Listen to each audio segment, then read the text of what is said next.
నెల్లూరు భగత్ సింగ్ కాలనీలో ఇళ్ల పట్టాల పంపిణీ సంబరంలో జరిగింది. 20 ఏళ్లకు పైగా అక్కడే ఉంటున్న 1400 కుటుంబాలకు మంత్రి నారాయణ పట్టాలు పంపిణీ చేశారు.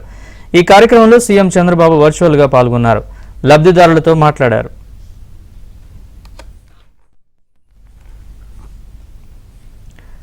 రాఖీ పండుగ రోజు ఆడబిడ్డలకు ఇళ్ల పట్టాల పంపిణీ చేయడం ఆనందంగా ఉందన్నారు సీఎం చంద్రబాబు. రాష్ట్రంలో పేదలందరికీ ఇంటి స్థలం ఉండేలా చేయడమే తమ ప్రభుత్వ లక్ష్యమని చెప్పారు.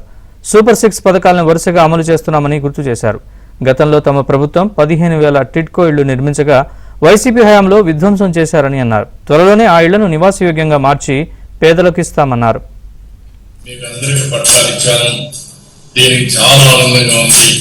ఒక పవిత్రమైన రోజు ఈ పట్టాలు ఇవ్వడం నా అదృష్టంగా నేను భావిస్తున్నానని అటువంటి అందరికీ విజ్ఞప్తి చేస్తున్నా.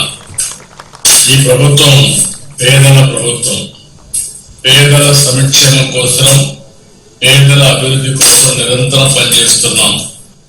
ఇది కాకుండా మైనార్టీలు కానీ, లేకపోతే అగ్రవర్ణాలు కానీ, బీసీలకు కానీ దగ్గర 78,000 రూపాయలు సబ్సిడీ ఇచ్చి 3 కిలోవాట్ వరకు ఉత్పత్తి చేసుకునే ఏర్పాటు కూడా చేస్తున్నాం.